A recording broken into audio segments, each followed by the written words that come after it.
Hello everyone, मैं हूं आपकी होस्ट शिवानी और आज वॉइस ऑफ राइट्स आपके लिए लेकर आया है कुछ खास, क्योंकि आज हम आपको मिलाने जा रहे हैं एक ऐसी शख्सियत से जिनसे बात करने के बाद आपके कई सवालों के जवाब आपको खुद ही मिल जाएंगे।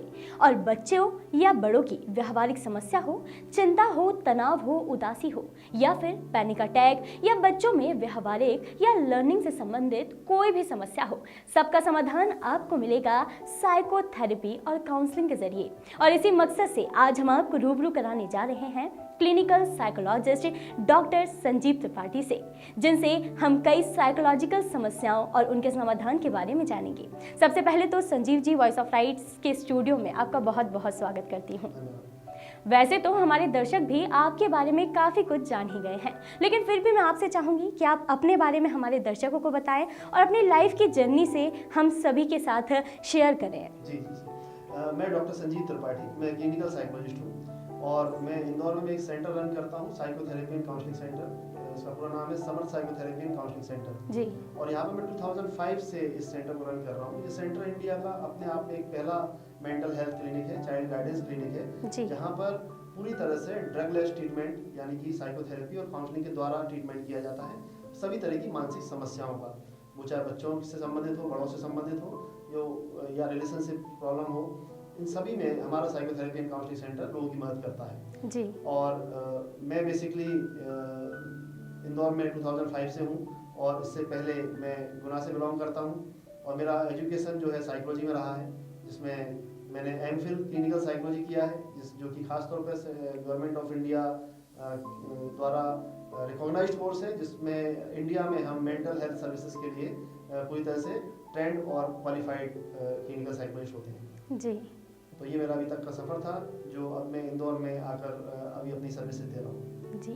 संजीव जी, मैं आपसे जानना चाहूँगी कि आपकी जो फील्ड है, क्योंकि इसमें कई तरह की मानसिक बीमारियाँ होती हैं, डिफरेंट टाइप के पेशेंट्स होते हैं, तो उनसे आप किस तरह से डील करते हैं? क्योंकि कहीं ना कहीं एक बहुत ही मुश्किल है बच्चे से भी डील करना और सेम आप देखें तो एक युवा वर्ग के लोगों से भी डील करना, तो उनसे आप कैसे, किस तरह से उन्हें डील करते हैं और किस तरह की सर्विसेज आप उन्हें देते हैं? जी देखिए, सबसे पहले जब लोग हमारे पास आते हैं तो हमको पहले समझना होता है कि उनकी समस्या है क्या और उसके कारण क्या है। तो इसके लिए हम सबसे पहले उनके साथ एक इंटरव्यू करते हैं, जिसमें हम उनकी पूरी केस हिस्ट्री लेते हैं, जिसमें हमको पता चलता है कि उनकी जो मानसिक समस्या है वो कितनी पुरानी है और जब ये शुरू हुई उस समय उनके साथ क्या प्रॉब्लम थी, जब ये प्रॉब्लम शुरू हुई उसके कारण क्या रहे, क्या उनकी फैमिली में कोई ऐसी हिस्ट्री थी, परिवार में उनकी मदर या फादर की तरफ क्या उसके जेनेटिक्स ऐसे हैं जिसकी वजह से मानसिक समस्या हो रही है, या ये वातावरण का प्रभाव है, या कोई ऐसा ट्रॉमा उसकी लाइफ में आया जिसकी वजह से उसमें कोई मानसिक समस्या पैदा हुई है। तो सबसे पहले हम उस इंटरव्यू के द्वारा उसके कारणों को और उसके लक्षणों को समझने की कोशिश करते हैं। उसके बाद फिर हमारे कुछ साइकोलॉजिकल टेस्ट होते हैं, जिसके द्वारा हम उसका सही डायग्नोसिस बना पाते हैं। ये साइकोलॉजिकल टेस्ट हमको मदद करते हैं उसके बारे में और अधिक जानने के लिए,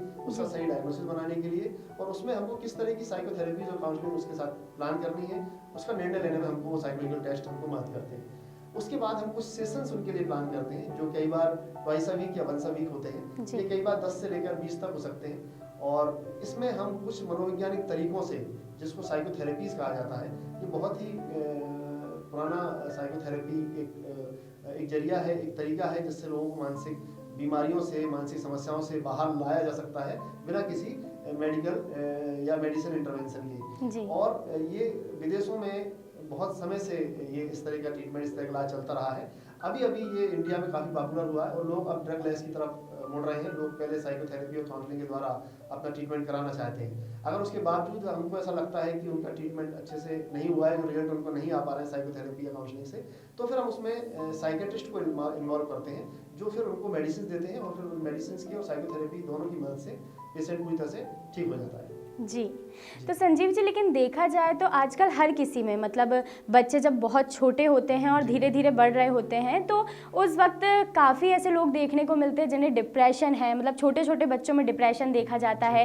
कहीं ना कहीं उनकी जो मानसिक हालत है वो काफ़ी गंभीर होती है। तो इसके पीछे ऐसी क्या वजह है कि आजकल छोटे से बच्चा भी उस चीज़ को नहीं हैंडल कर पा रहा है? और बड़ों की अगर बात करें तो उनमें भी कुछ ऐसे चेंजेस होते हैं जो कहीं ना कहीं मतलब काल्पनिक ही हैं, बट आजकल वो वास्तविकता में देखने को मिल गए हैं। तो उसके पीछे की क्या वजह है? जी बिल्कुल, अब लाइफ स्टाइल में बहुत चेंज आया है। पहले हमारा जो लाइफ स्टाइल था, हमारा जो कल्चर था, हम पहले स्ट्रेस फ्री थे, हमारी जॉइंट फैमिलीज थी, जी। तो इसमें हम उतना स्ट्रेस फील नहीं करते थे, और हम एक प्रतियोगिता, कंपटीशन नहीं था। घर का अगर एक सदस्य भी अच्छा कमा रहा है तो पूरा घर उसमें चल जाता था। आज हम सबको वर्किंग होना होता है, क्योंकि सबको बहुत ज़्यादा हमारे एम्बिशंस बहुत ज़्यादा बढ़ गए हैं।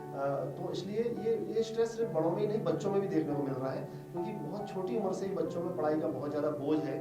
और कई बार बच्चे और भी अदर एक्टिविटीज़ में, कई बार पेरेंट्स के इंटरेस्ट की वजह से भी या उनकी खुद के इंटरेस्ट की वजह से और दूसरी एक्टिविटीज़ में भी उनको इन्वॉल्व होना होता है, लेकिन वो कोई भी फ्री टाइम, जो एक क्वालिटी टाइम उनको मिलना चाहिए, जो उनकी मेंटल हेल्थ को इम्प्रूव करे, ऐसा कोई भी टाइम कई बार उनके पास नहीं होता है। तो इस वजह से बच्चे उस स्ट्रेस से कोप अप नहीं कर पाते हैं, और उन बच्चों में कई बार बहुत तरह की मानसिक समस्याएं, जिनमें हम भावनात्मक समस्याएं कह सकते हैं, व्यवहारिक समस्याएं कह सकते हैं, या कुछ विचारों से संबंधित समस्याएं कह सकते हैं। उसमें नेगेटिव विचार आना, नेगेटिव फील करना, और बच्चों में बिहेवियर प्रॉब्लम, एग्रेशन है, या पढ़ाई में बच्चों का मोटिवेशन कम हो जाता है, उनका इंटरेस्ट कम हो जाता है, और कई बार बच्चे इसमें डिफिकल्टी भी महसूस करते हैं। तो एक अलग तरह का वर्ग है जो परिस्थिति जन्य नहीं है, मतलब उसका कारण कुछ ना कुछ बायोलॉजिकल है। तो कई बार बाय बर्थ वो प्रॉब्लम लेकर पैदा होते हैं, जैसे ADHD की समस्या है, या ऑटिज्म है, या लर्निंग डिसेबिलिटी है। तो इस तरह की जो मानसिक समस्याएं होती हैं, जिनको हम कह सकते हैं, कई बार पेरेंट्स उनको आइडेंटिफाई नहीं कर पाते हैं, और आइडेंटिफाई ना कर पाने की वजह से उन बच्चों के साथ जो पेरेंट्स जो बिहेव करते हैं, या टीचर के साथ जो बिहेव करते हैं, वो बिल्कुल भी जस्टिफाई नहीं किया सकता, क्योंकि वो खुद ही अंडरस्टैंड नहीं कर पाते कि बच्चा किस तरह की प्रॉब्लम से सफ़र कर रहा है। तो पहले उनको अवेयर करना, उनको ये समझाना कि ये मानसिक समस्या है, और बच्चा अपनी तरफ से कोई कमी बच्चा नहीं करता है, बच्चा एक्चुअली डिफिकल्टी महसूस करता है। तो अगर हम उसको जल्दी से आइडेंटिफाई कर लें, और उसको हमारे सेंटर तक उसको लाया जाए, या वो किसी प्रोफेशनल्स के पास जाएं, तो डेफिनेटली इस तरह के बच्चों को भी हम काफ़ी हद तक इनके व्यवहार में सुधार ला सकते हैं। जी, तो वहीं अगर मानसिक बीमारी की बात करें तो आजकल एंजाइटी भी बहुत आम चीज़ हो गई है, तो इसके पीछे की क्या वजह है, क्यों होता है ये?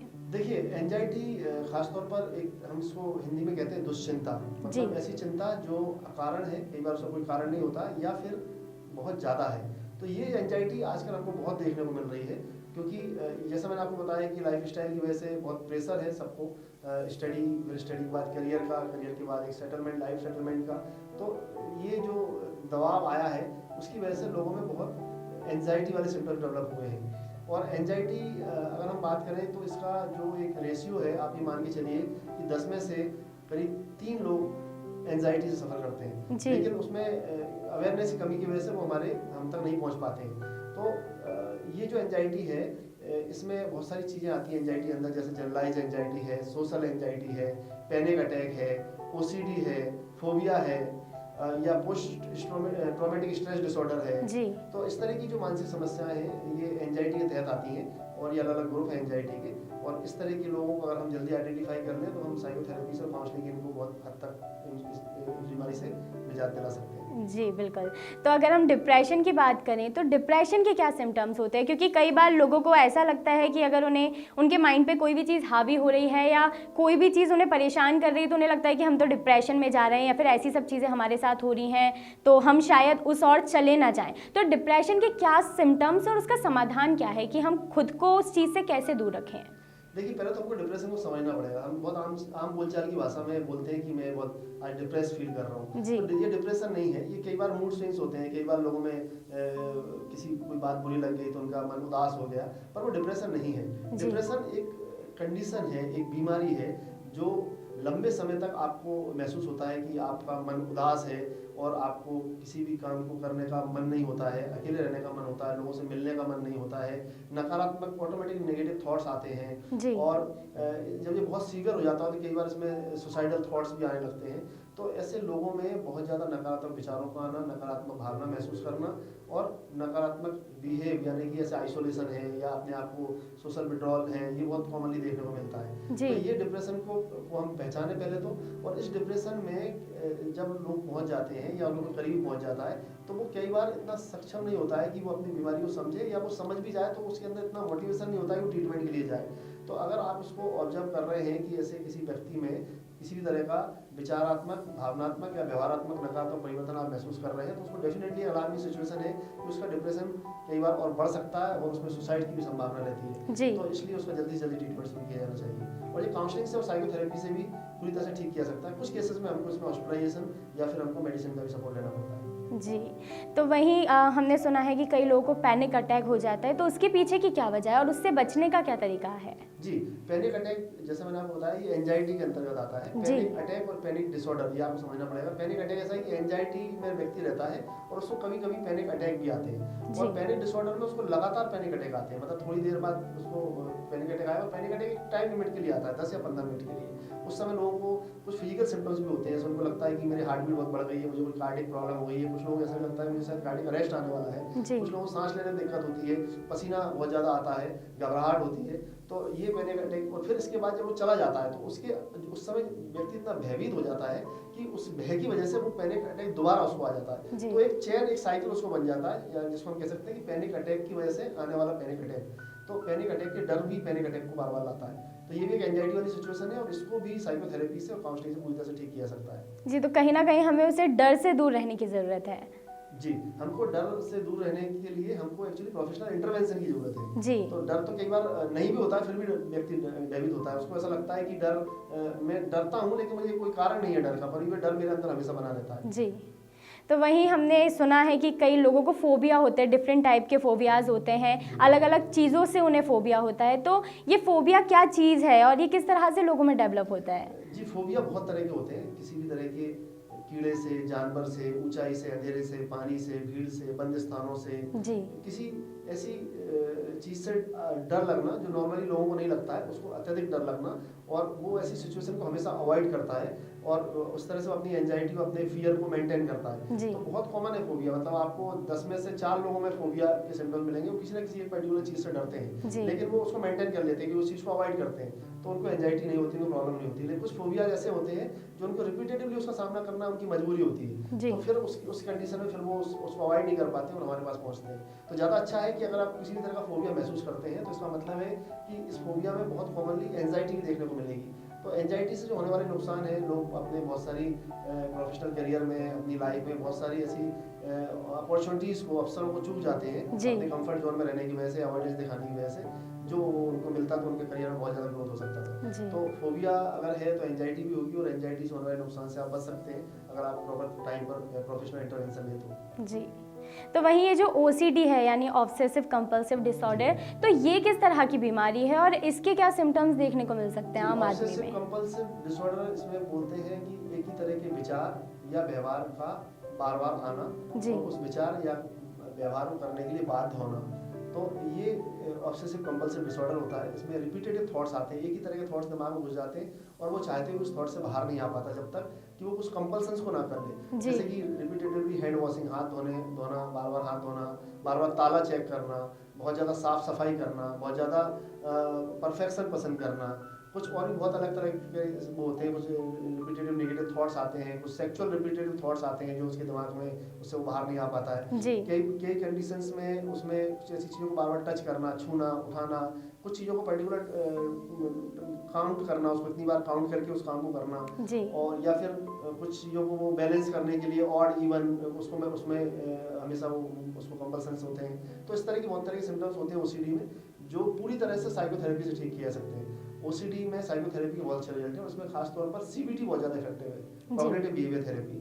तो ऐसे जो हम ट्रीटमेंट करते हैं उसमें बेसिकली बहुत सारी साइकोथेरेपी से कॉम्बिनेशन हम यूज़ करते हैं। जी, बिल्कुल। तो वहीं हमने जब इतनी बीमारियों की बात की, तो मैं आपसे ये भी जानना चाहूँगी कि ये सोशल एंजाइटी क्या है और इसका क्या प्रभाव लोगों पर देखने को मिल सकता है? जी, बहुत अच्छा सवाल है। सोशल एंजाइटी बहुत कॉमन है। सोशल एंजाइटी थोड़ी बहुत सभी में होती है। जैसे अगर आप 10 लोगों से बोलें कि आप स्टेज पे जाना है आपको, तो उसमें से 7 लोगों को घबराहट होगी। मतलब इतना हमारे सोशल एंजाइटी कहीं ना कहीं हर लोगों में होती है। उसमें से 7 लोगों में से 4 लोग उसको डर के साथ या घबराहट के साथ, उस एंजाइटी के साथ उसमें परफॉर्म कर लेंगे, लेकिन 2 या 3 लोग आप उनको कितना भी फोर्स करें वो स्टेज पर नहीं जाएंगे। तो ये सोशल एंजाइटी कई बार बहुत सीवियर होती है, और इस एंजाइटी की वजह से मैंने आपको बताया कि ये सोशल एंजाइटी लोगों को बहुत ज़्यादा नुकसान देती है, क्योंकि वो अपने कंफर्ट जोन में रहते हैं, अवॉइडेंस दिखाते हैं, लोगों से मिलना जुलना ज़्यादा पसंद नहीं करते हैं, और कुछ ऐसे अवसर आते हैं जिसमें लोगों को उनसे मिलना होता, उनको लोगों से मिलना होगा तो वो उसको ऑप्ट नहीं करते हैं, उनके करियर में उनको ग्रोथ नहीं मिल पाती है, वो हमेशा ऐसे काम करना पसंद करते हैं जो उनको अकेले बैठ के करना हो, उनको लोगों से इंटरेक्ट ना करना हो। तो सोशल एंजाइटी बहुत कॉमन है और इसको भी ठीक करना बहुत जरूरी है। कहीं ना कहीं वो कंपटीशन में भी व्यक्ति को कहीं ना कहीं बहुत मुश्किल देता होगा। सोशल एंजाइटी वाला व्यक्ति कंपटीशन नहीं करता। जी, तो संजीव जी, वहीं कई ऐसी मानसिक बीमारियां हैं जो लोगों में आम तौर पर देखने को हमें मिलती हैं, जिसके रिजल्ट्स भी काफ़ी खतरनाक हो सकते हैं। तो मैं चाहूँगी कि आप हमारे दर्शकों को कुछ ऐसी बीमारियों के बारे में बताएं जिनसे उन्हें बचना चाहिए, या फिर कहीं ना कहीं वो बीमारी है ही नहीं और लोग उसमें इतना ज़्यादा उसके बारे में सोच लेते हैं और इतना ज़्यादा वो उनके माइंड पे हावी हो जाती है। तो मैं चाहूँगी कि आप हमारे दर्शकों को ऐसी बीमारी के बारे में बताएं। मैं आपको जरूर बताऊँगा, ये बहुत अच्छा सवाल है। खास तौर पर इससे होने वाले नुकसान, मतलब मैं खास तौर पर 4 कंडीशंस आपको बताऊंगा, जिसमें एक है डिप्रेशन जी, एक है पैरानॉइड डिसऑर्डर, दूसरा है सोशल जो हमारा एक क्राइम वाला जो एक मेंटलिटी है जिसको हम anti social behaviour, anti social personality कह सकते हैं, और एक जिसको हम एडिक्शन जिसको हम कहते हैं जी। तो ये 4 तरह की जो प्रॉब्लम है कि पूरी तरह से हम इसमें मानसिक बीमारियां कहें उनको या मानसिक समस्या कहें, इसमें जैसे मैं डिप्रेशन की बात करूं तो डिप्रेशन में थ्रेट होता है सुसाइड का। तो अगर कोई डिप्रेशन में है तो सुसाइड वो कर सकता है, तो उसको ट्रीटमेंट की जरूरत है, उसको बचाना है, बहुत जरूरी है कि उस डिप्रेशन को पहचाने, सुसाइडल टेंडेंसी को पहचाने और उसका ट्रीटमेंट करें। दूसरा पैरानॉइड डिसऑर्डर। पैरानॉइड डिसऑर्डर में आए दिन हम जो पेपर में पढ़ते हैं कि उसने पति ने पत्नी को शंका में उसकी हत्या कर दी, या उसकी वजह उसको अपने पति पे शंका होती थी या पति को पत्नी पे शंका होती थी, उस वजह से उन्होंने कोई ना कोई अपराध को, जैसे उन्होंने खुद सुसाइड कर लिया या उसने उसको मार दिया, उसके परिवार के लोगों को उसने मार दिया, खुद भी सुसाइड कर लिया। जी, कई बार सिचुएशन नहीं होती है लेकिन उसको ऐसा महसूस होता है, इसको बोलते हैं हम शंका की बीमारी। तो ये बिना किसी कारण की होती है, और इसमें ये जो इसमें कई बार सिर्फ हम घर की बात नहीं करें, हम अड़ोसी पड़ोसी को भी उसको ऐसा लगता है कि लोग मेरे खिलाफ हैं, लोग मेरे खिलाफ षड्यंत्र कर रहे हैं। और इवन सिर्फ आसपास नहीं, कई बार ये बीमारी इतनी ज़्यादा बढ़ जाती है कि उसको ऐसा लगता है कि बहुत इंटरनेशनल लेवल पर साजिश चल रही है मेरे खिलाफ। तो अगर उसके आसपास से भी निकल रहा है तो उसको लगता है कि कोई जासूस है जो मेरे को ट्रैक कर रहा है। तो ये एक तो पैरानॉइड डिसऑर्डर में भी क्राइम बहुत देखने को मिलते हैं। तीसरा, जैसे मैंने आपको बताया कि anti social personality, anti social behaviour, ये भी एक तरह की मानसिक समस्या है। अगर आप अपने बच्चे में ऐसा बदलाव देख रहे हैं कि वो एंटी सोशल हो रहा है और आप स्कूल से उसकी बहुत कंप्लेंट्स आ रही हैं, तो वो उसके क्राइम की तरफ जाने के पूरे चांसेस हैं। तो ऐसे बच्चों को आइडेंटिफाई करना, ऐसे लोगों को आइडेंटिफाई करना और उनकी काउंसलिंग कराना, इससे भी हम बहुत सारे अपराधों को रोक सकते हैं। और चौथा, जैसे मैंने आपको बताया, ड्रग एडिक्शन। ड्रग एडिक्शन में अल्कोहल हो या किसी तरह कैनाबीज हो, गांजा, भांग, इस तरह की जो मानसिक अभी जो नशे बहुत ज़्यादा देखने को मिल रहे हैं जी। तो ये भी अपराध को बहुत ज़्यादा बढ़ाते हैं और ये भी एक तरह की मानसिक समस्या है। तो इस तरह की चारों को मैं खासतौर पर यहाँ पर मेंशन करूँगा कि इन चारों में साइकोलॉजिकल इंटरवेंशन की बहुत ज़रूरत है, और हम बहुत सारे अपराधों को और सेल्फ हार्म या दूसरों को हार्म पहुँचाने वाली टेंडेंसी को रोक सकते हैं और इसमें हम बहुत सुधार ला सकते हैं। जी, तो चूँकि आपने क्राइम की बात की तो मैं आपसे जानना चाहूँगी कि ऐसे ही क्या आज का क्या मतलब क्राइटेरिया बन गया है, या फिर क्या ऐसे हालात बन गए हैं कि हर कोई क्राइम की तरफ बढ़ता जा रहा है? मतलब एक आम आदमी के लिए क्राइम करना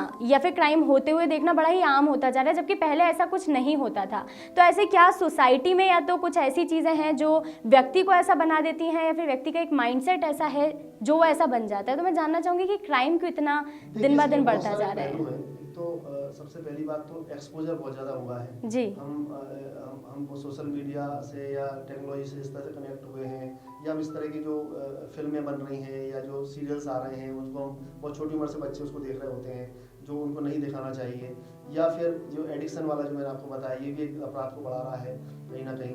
तो ये जो अभी एक प्रतियोगिता हुई है, जो एक दबाव आया है सोसाइटी पर, उतने अवसर नहीं है जितनी अपेक्षाएं हैं या जितनी हमारी इच्छाएं हैं उनको पूरा करने की। तो वो इच्छाएं ज़्यादा होना और संसाधन कम होना हमको कहीं ना कहीं एक शॉर्टकट लेने के लिए आकर्षित करते हैं, और ये शॉर्टकट लेने की जो प्रवृत्ति है ये कहीं ना कहीं अपराध को जन्म देती है जी। तो इसमें अगर हमको ऐसा लगता है कि बच्चा प्रॉपर तरीके से अपनी पढ़ाई पर और अपने सोशल बिहेवियर पर उसका कुछ नेगेटिव देखने को मिल रहा है, तो उसमें आपको बच्चे की काउंसलिंग करानी चाहिए जी। तो वहीं अभी कोरोना इतना ज़्यादा बढ़ता जा रहा है, और अगर कोरोना काल की बात की जाए तो कई ऐसे लोग हैं जिन्हें कोरोना हुआ भी और अब वो ठीक भी हो गए, लेकिन उनकी जो मेंटालिटी है, जो उनके माइंड में थॉट्स हैं, उन्हें वो बहुत ज़्यादा हिट करते हैं, क्योंकि कहीं ना कहीं उन्हें लगता है कि अगर हमें ज़रा भी वीकनेस लग रही है तो हो सकता है कि वो कोरोना का ही सिम्टम है, या फिर वो बहुत ज़्यादा उस चीज़ में एंटर हो गए हैं, तो वो उससे बाहर भी नहीं निकल पा रहे, तो उससे बाहर निकलने के लिए क्या समाधान है? देखिए, कोरोना जैसे आप देख रहे हैं कि शारीरिक समस्या तो है ही है, जी। लेकिन उस कोरोना से जुड़े हुए बहुत सारे मानसिक पहलू, मनोवैज्ञानिक पहलू भी हैं, जो कहीं ना कहीं लोगों की को प्रभावित कर रहे हैं, उनके मेंटल हेल्थ को प्रभावित कर रहे हैं। जी। तो लोग भयभीत हैं, लोग डरे हुए हैं। अभी एंजाइटी केस बहुत बड़े हैं, हमारे पास रिपोर्ट कर रहे हैं, इसमें पैनिक अटैक के केस बहुत बड़े हुए हैं। एक तो डायरेक्ट संबंध ये है। दूसरा, एक मैं आपको जरूर इस बात पर ध्यान आकर्षित करना चाहूँगा कि कोरोना का जो सिम्टम है, ये पैनिक अटैक का भी सिम्टम है। तो कई बार एंजाइटी से होने वाले पैनिक अटैक से जो सिम्टम्स होते हैं, उसमें उसको आदमी को डर हो जाता है कि शायद मुझे कोरोना तो नहीं हो गया है। उसमें उसको सांस लेने में दिक्कत होती है। तो सांस लेने का दिक्कत होना कोरोना भी एक मेन सिम्टम है। तो इस वजह से मेरे पास बहुत से केस रजिस्टर्ड हुए हैं जो अपनी डर की वजह से कोरोना की जांच भी नहीं करवा रहे, कि उनको लगता है कि जांच करवाऊंगा तो मुझे शायद कोरोना पॉजिटिव निकल जाएगा। और उसको वो सिर्फ काउंसलिंग के लिए हमारे पास आया कि घबराहट हो रही है, डर लग रहा है, वो सारी चीज़ें हो रही हैं। तो हम उसको समझाते हैं कि ये जो प्रॉब्लम है, ये सिम्टम है, ये कोरोना का नहीं है, ये आपकी एंजाइटी वजह से हो सकता है, पैनिक अटैक हो सकता है। आप अपनी जांच करवाइए और आप पूरी संभावना है कि आप नेगेटिव निकलेंगे। तो ये इस तरह से कोरोना मेंटल हेल्थ को प्रभावित कर रहा है, और मेंटल हेल्थ कोरोना के सिम्टम्स से सीधा जुड़ी हुई है।